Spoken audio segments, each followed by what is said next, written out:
Welcome back. It's about 12 minutes to 9 on the Super Morning Show, and it's time. It's time for us to get into this all important conversation. The president called for it. He said it was time that we had a public conversation about the constitutional provisions for Article 71 holders. So we've got two professors to join us, two professors who have made a career of simplifying and explaining complex theories to the understanding of the nation. Professor Godfred Bokpin is a professor of finance and economics at the University of Ghana. Professor Kofi Abotsi is the dean of the UPSA Law School. They join us via the phone right now. Good morning to you, professors. Yes, good morning, Kojo. Good morning, Kojo. How are you? And good morning to our service listeners. Indeed, it's a pleasure to have you both. All right, so this time around, the inauguration of the committee has come with a twist. The president says they shouldn't just go and do the usual. They should consider the sentiment of the public. And there is a lot of public sentiment around Article 71 holders. So, Prof. Bokpin, I would like to start with you. Article 71 emoluments, are they fair? The answer, sometimes we say that no question is so difficult to answer as that to which the answer is obvious.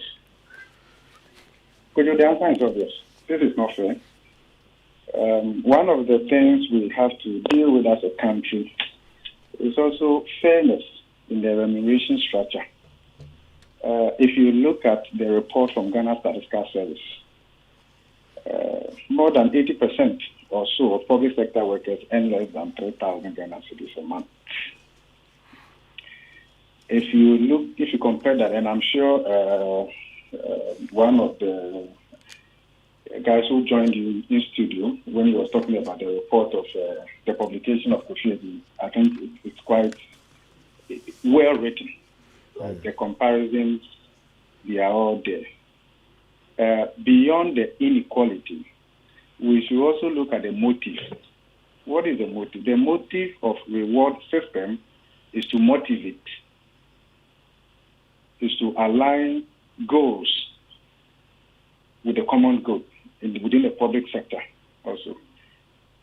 If we're driven by that, then the timing of this emolument committee is problematic, because you want to determine maybe a reward system for them after probably they are done. Then it's going to be difficult to get the right result from that reward system you want to put in place. So I think going forward, we have to look at this again, the timing. When should it be done and how should it be done? And I believe that given that we have embraced democracy, we have to look at it in the medium to the long term, or the sustainability as well. So for your first question, whether it is fair, I mean, it's obvious, it's not fair. And I want to believe that when the president made the comment that they needed to take into consideration the views of the public, I want to believe that the president knew, and also given the reaction of the public to the previous committee's reports, and also the response of the president and the vice president and a few others, clearly tells you that even before Ghana's economy plunged into this crisis, the public had been critical of the remuneration system for the privileged few who are probably on several spines as compared to the majority who are on a single span. So that is clear. And I want to believe, and that is not lost on the president. And that is why this conversation is appropriate. Right. That yes, the president recognizes that there are real issues. And therefore, the committee should take all these things into consideration. But more importantly, Kojo, when you go to one of the things I think they should also take into consideration is to look at the IMF-supported program. Hello? Yes, we're listening. Is to look at the IMF-supported program. Government had concluded, even before they set up this committee, that there is very little scope for wage increase under this program. And I want to refer you to the program. The program overall, the country is hoping to make a fiscal savings of 5% of GDP. That 5% of GDP, 3% of that is going to come from revenue enhancement measures, 3% of GDP. The other 2%, is actually 2.1%, fiscal savings is going to come from expenditure cut or rationalization. The primary expenditure cut earmarked under the program includes lowering capital expenditures through project reprioritization. And the fiscal savings the country is hoping to make from expenditure reprioritization is 0.9% of GDP. The other important one is limiting wage increases and hiring. And the country is hoping to make a fiscal savings of 0.5% of GDP. So from this program, and this program is going to govern our lives until 2026. And of course, it is designed with extension in mind. So it tells you that in the next 3 years or so, the ability of the state in terms of affordability, ability to pay the employer, the taxpayer, it is not there. And therefore, one would not expect any astronomical increase or so from this particular committee. More so because it's the same message that government has been sending, or that is a signal to organized labor that in the next couple of years, we don't have the scope to scale up in terms of compensation. And it is particularly interesting, right? Because in the last 3 years or so, the rate of inflation is far higher than the rate of wage increase. So real wage has been negative. So ideally, holding other factors constant, and in this case, it's very difficult to hold anything constant now. That's only possible in theory.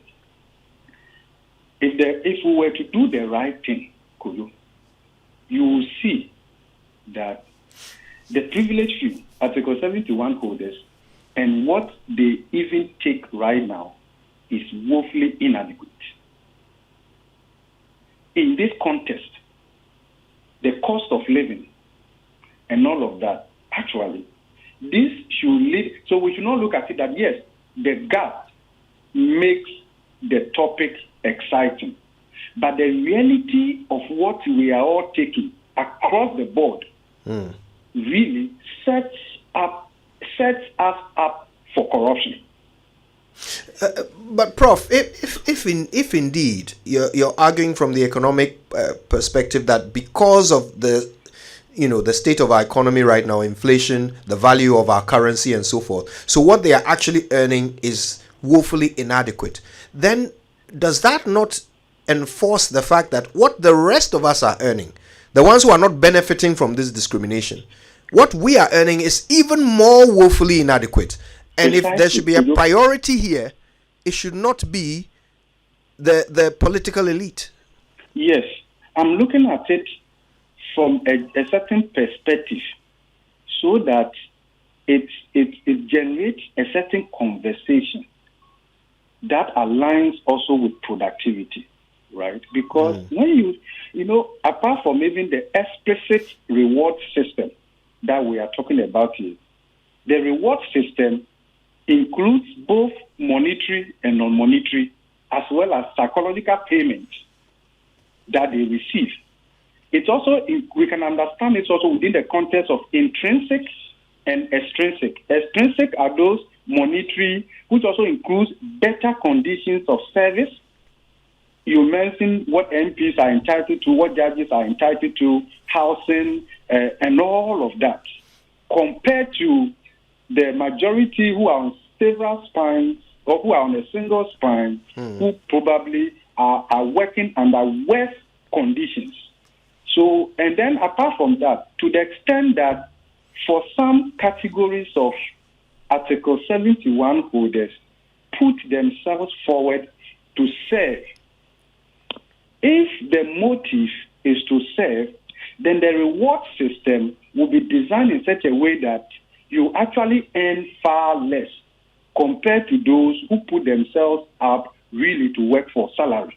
So, for instance, people who work in charitable organizations sometimes take far less because their understanding is that the intrinsic reward, which comes from the satisfaction that I'm doing something as a service to society or for the common good, then allows me to take a lower salary because the intrinsic reward is valued and treasured above the extrinsic reward, which comes in the form of financial, better conditions of service and the rest of them. But we know that the reason people go into politics or whatever is not really to serve, right? It's just a care of. But of course, within the Article 71 holders, there are professional careers, right, who are also classified under that. So perhaps we also need to make a distinction between those who put themselves forward to serve and come to us for that reason, and then the professional careers along that path as well. Okay, because some time ago, a couple of decades ago, if you look at the remuneration structure and here I'm being selfish, right, and where university lecturers were placed and all of that, and where we are now and all of that compared to Article 71 holders and all of that, and even beyond that. If you look at it across pure public sector, okay, and what people are doing, the signal in terms of the inequality and all of that actually doesn't help all of us. But that said, let's come to the Article 71 holders. You are paying the president something less than 40,000. Clearly, you know that the president's expenditure would be more than that. You are paying Article 71 holders. So this country, let's look at it objectively. Is that all we can do? Wait, but Prof, you mentioned something there, expenditure, using the example of just the president. His expenditure, is it not almost zero? Is everything not provided for the president? From his food to his transportation to his clothing to his children's education? Is everything not provided for the president? What is his expenditure? You're right. And that's precisely the point where I'm heading towards. That we should be able to quantify all of this. Okay? We should be able to quantify all of this. Let's quantify the cost of operationalizing our democracy. Let's look at it carefully, objectively. That way, it helps all of us in this discussion. Because as I said, this what that we are talking about within Article 71 and the whole remuneration system is just an aspect of the reward system. There are others that we have not quantified. There are others that we actually don't know. And for all you know, those non-quantifiable things now may even be more. Prof, I want more than what we are actually discussing right now. But I think that a certain level of full disclosure and transparency is needed in all of this. Prof, I'd like to bring in Professor Abotsi at this point.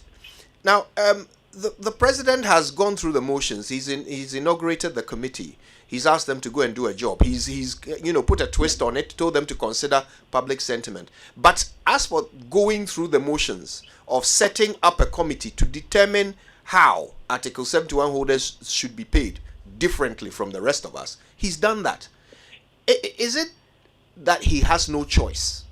Legally, does the president have no choice but to do what he's doing? Or are there options? Are there things he could decide to do legally at this point, which would then spare the whole nation this rigmarole of, sitting and debating why some people are more special than others? First of all, the president has a constitutional obligation to determine the emoluments of the persons covered under Article 71. The process of determining that has been spelled out, but it is not obligatory that from term to term, the president sets up a committee to determine that. So the president can decide to work on existing works or existing outcomes of previous committees' work and basically determine those emoluments on the basis of what has been done previously. There's no requirement that a president has to set up an additional requirement each and every term.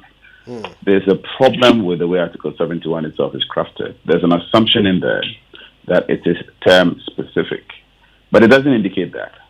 The use of the word president is in the generic sense, i.e., it is the president of Ghana, and so the president of Ghana at any given point in time. And therefore, if the president of a particular regime has determined that it can stand or can be adopted by a future president, he doesn't have to start the process all over again. Clearly, it does seem that in this particular context, the setting up of the commission or committee is informed by existing public sentiments, and perhaps it's a new exercise which is intended to feed into the public discourse. But just to clarify, the fact that it is not obligatory that every president should set up a committee to undertake the determination of the emoluments of persons covered under Article 71.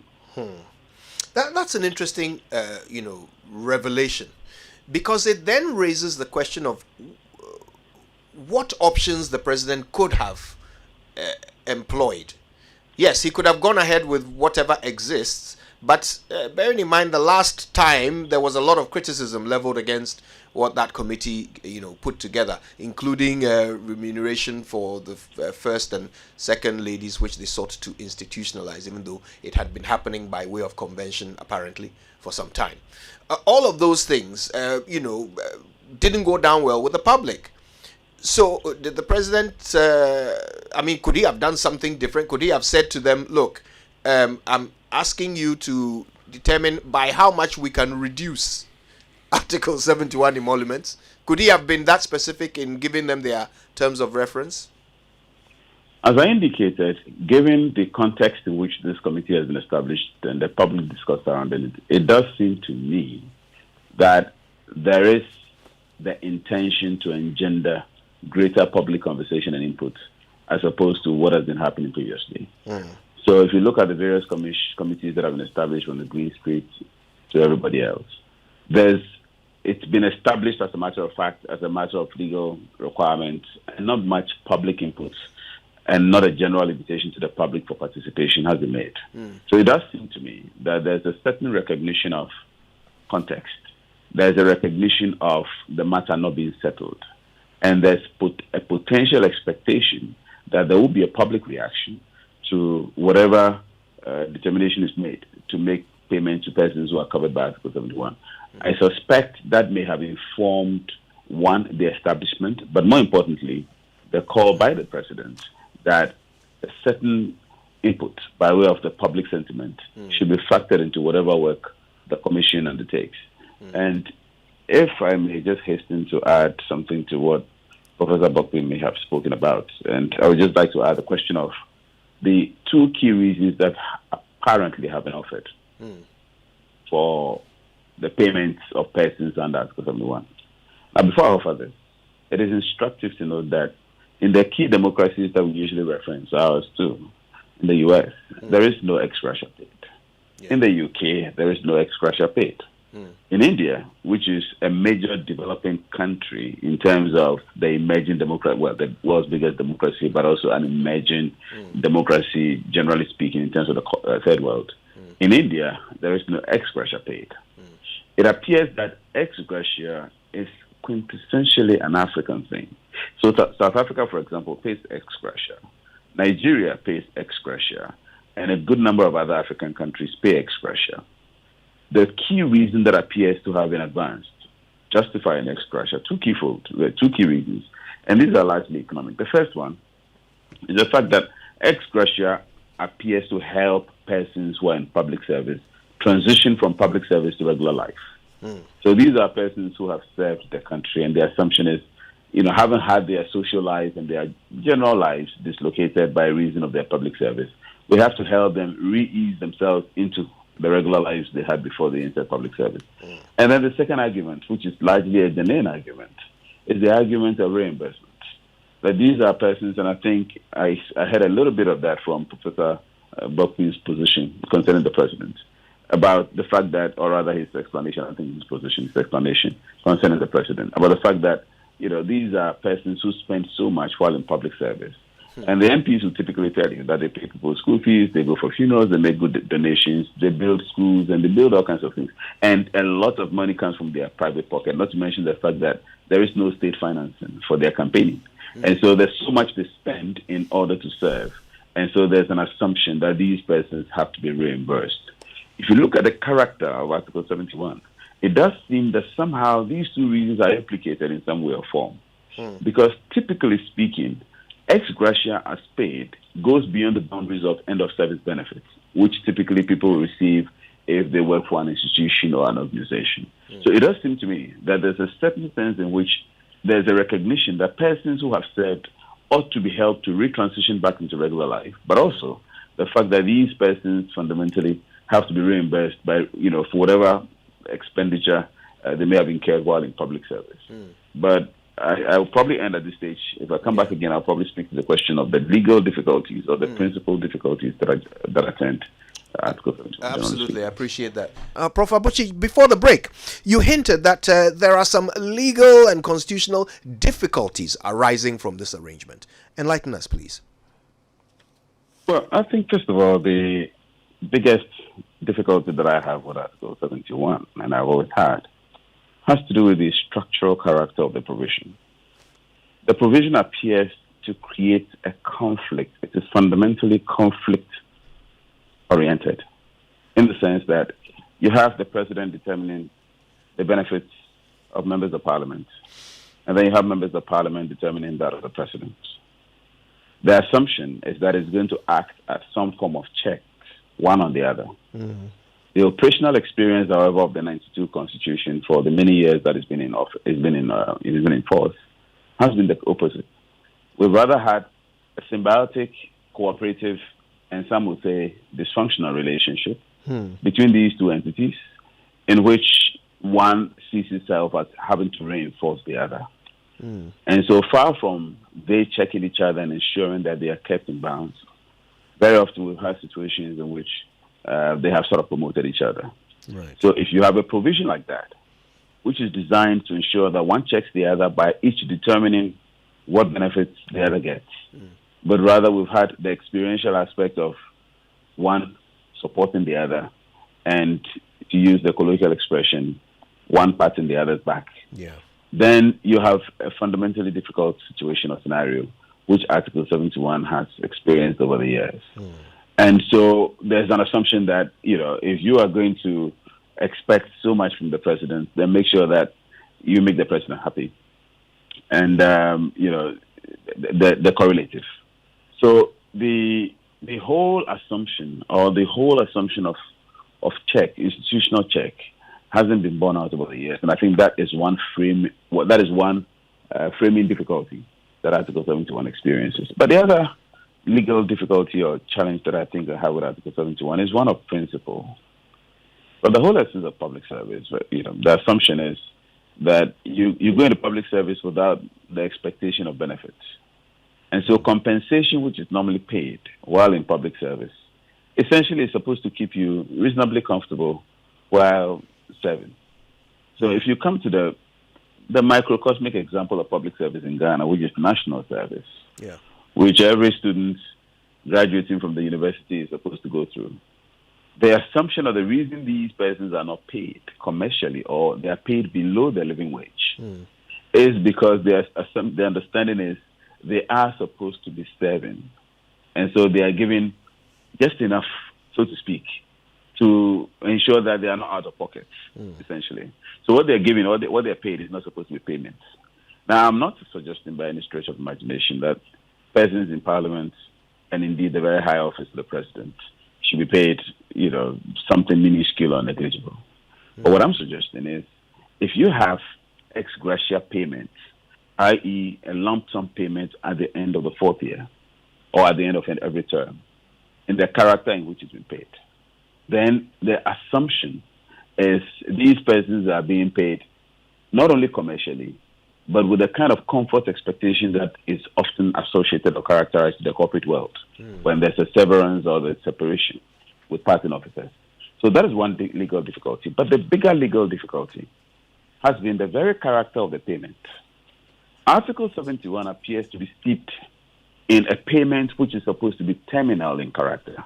In other words, it's a payment which is one-off, paid, and you are done. Because the very essence of end-of-service benefits, if we should put ex gratia in the same character, is that you have come to the end of your service, you are being made a lump sum payment, and then there is a goodbye. But Article 71 has experienced a recurrent payment character as opposed to the terminal character in which the payment is supposed to be steeped. That you receive payment and you go away. Yeah. And Particularly so for the persons who have MPs, been right? in Parliament for so many years, for presidents who have been re-elected after their first terms, fundamentally, the payment has been done in a manner as to create the impression that you can receive it and then go try your next lock at another term. And then if you come back to Parliament, you get repaid and you get repaid, ad infinitum for those who keep getting re-elected. And so, for example, if you've been in Parliament for 20 years, what it means is that you'd have been paid 5 times. Yeah. Which fundamentally appears to defeat the conceptual character of ex gratia as a terminal payment or end of service benefit, if you should draw the analogy. So these are some of the fundamental legal principles, legal and principled difficulties that I think I encountered because of one of the way it's been managed. Yeah, a lot to think about there.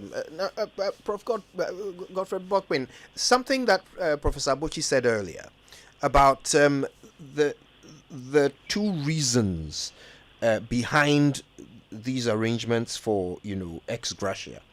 And the second one was reimbursement, the idea that MPs spend a lot of money on all kinds of things, not just MPs, but I suppose ministers too.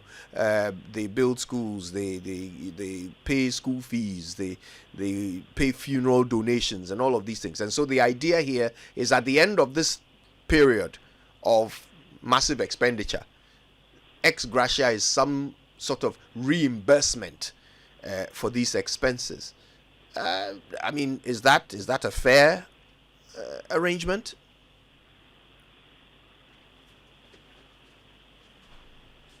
Do we have Prof. Bokpin on the line? Yes, I am here. Hello? Uh-huh. Yes. We can hear you now. Yes, that is problematic. That is not the way to go. Because how an MP, a minister, a president, chooses to spend his money through funeral donations, naming ceremonies, and the rest of them, from that perspective, is private. If you expect to be reimbursed from the consolidated fund, there is a way that public funds are utilized, regulated, monitored. So we cannot undo the law with this arrangement. So whatever they have spent, they so choose to do so. So they cannot spend it in their own way, and because what is the level of transparency? How is it regulated? What is the fairness and all of that? Okay, so you cannot do that and later draw on consolidated fund that this is how I want to be compensated for what I spent. No, I think that way will not be, that floodgate will not be sustainable. Okay, so we have to be clear on that one. We have to separate that. And I think that for this Article 71, so we have the ex gratia, and then we have their remuneration, their salaries that have been determined. But there is also, this is done strategically, Kojo. So on the average, we are told that MPs don't earn salary. Or all of these people, we don't know their salary because it hasn't been determined yet. Then at the end of their tenure, they take all this back pay and then they go away with it. Look at the motive. Okay. So that is why I said that it would have been ideal to determine this at the beginning, to also motivate, to also align goals with the common good and all of that. But I think where we find ourselves right now, ex gratia has outlived its usefulness. That should not be on the table anymore. Under normal circumstances, when leaders have done well, we can thank them. But the context does not support ex gratia right now. Okay, so for me, ex gratia is not even an AOB, let alone an agenda item. Okay, so we should be looking at the remuneration, what they actually should have, and which will be paid, of course, bearing in mind the affordability, whether the taxpayer can pay and all of that. But as for ex gratia, I think that should not come up. And actually, and I'm saying this because, and I've said it before, Kojo, we should be bold enough to suspend ex gratia until 2038. Because that is the year, the last installment under the restructured domestic debt will be paid. The state has determined that we are not in a position to even honor our financial obligations to creditors who willingly chose to sacrifice consumption, saved and invested so Ghana government could have money to run its budget. But the state says that they can only pay the last installment 2038. So as for salaries and the rest of them, we can discuss that objectively within the constraints. But as for ex gratia, there will be no justification to bring that on the table. There would. And I think that we should not underestimate the level of anger, the dissatisfaction about the performance of people we have elected to improve our conditions of our lives and what we have right now. We are going through a crisis we haven't seen in a recent time. And that should not be lost on us. This is a certain level of crisis that does not spare households, private sector, and government also. Look, Kojo, the average household in Ghana,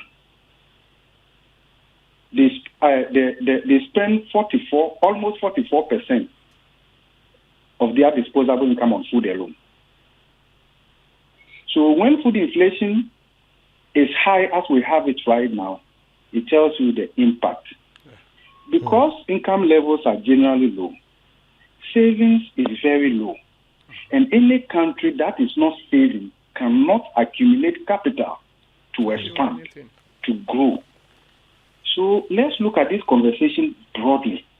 Let's look at the cost of operationalizing our democracy, whether it is sustainable. And that cost of operationalizing our democracy goes to just the privileged few. Remember, we are talking about the privileges of some people. This is how we have created a kind of segregation within our society, which democracy tends to offer a blessing to. And I think that is not sustainable. Right. Now, Prof. Abotsi, something Professor Bokpin is raising is making me want to invite some legal clarity here.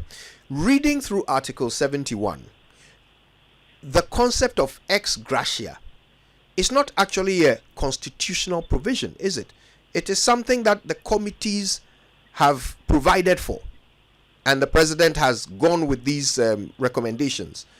Am I right? It's not a constitutional provision, ex gratia. No, absolutely correct. Article 71 doesn't specifically mention ex gratia. But Article 71 contains an inbuilt flexibility that has allowed the institution of ex gratia over the years. So it speaks of salaries and allowances and benefits. Generally, it speaks of, benefits. If you can put all that into compensation, and compensation can be fractionalized into different dynamics. And so ex gratia has been determined as a component of that over the years. I think the problem, again, as I indicated, the problem partly has been the conception of public service, the assumption that public service must be analogous to, say, corporate service, to, say, even civil servants and their work. That is the assumption. And so there's a mindset that the same way people live with end-of-service benefits and people have pensions, people in public service, at the end of it all, must be given a good thank you, must be given a golden handshake and walk off with something. That has been the assumption. And I think the question at this stage, perhaps, is for us to ask whether, one, that assumption is correct, and the sub-portion of that is whether that assumption is constitutional. and of course, two, whether as a country we can even afford that, as Professor Bokpin has analyzed. Yeah. I think it's important for us to situate these in greater context, because unfortunately for ex-gratia, it's become thorny for so long, and there appears to have been scanty response to the public feedback. Yeah. And that is a problem. Right. That undermines the legitimacy of our public institutions, that undermines the legitimacy of our governance. And it is instructive that for the first time, we have a sitting president, and then we have a leading opposition candidate who was a former president, both speaking on the question, on the subject, one indicating that when he's back in power, he's probably going to scrap ex-gratia, and the other setting up a committee, but inviting the public not only to make input, but asking the committee to be mindful and sensitive to the public. So I think for the first time, we appear to have some significant reaction, some significant feedback to what the public is saying. The question is the extent to which this feedback is going to be incorporated in whatever determinations are made under Article 71. And of course, should the candidate also become president, whether or not he is actually going to take steps to scrap these. These are the key questions.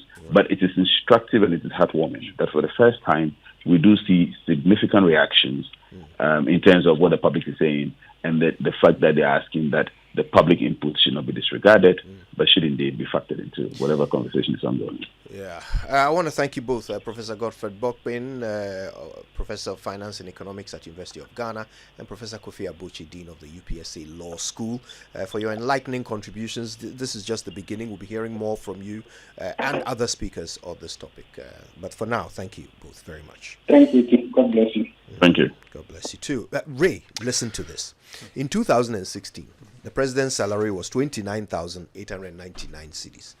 The vice president's was 26,909. In 2020, president is now on 47,277 Ghana cedis a month, and the vice president is on 39,397 Ghana cedis a month. Okay, that means the president's salary has gone up by 58% since 2016, and the vice president's has gone up by 46%. Okay, so if you look at average salaries of Article 71 compared to single spine, the average salary of a single spine worker is 1,128 Ghana cedis a month. Average salary of Article 71, 18,211 Ghana cedis a month. I mean, if that's not discriminatory, what is? Interesting. Anyway.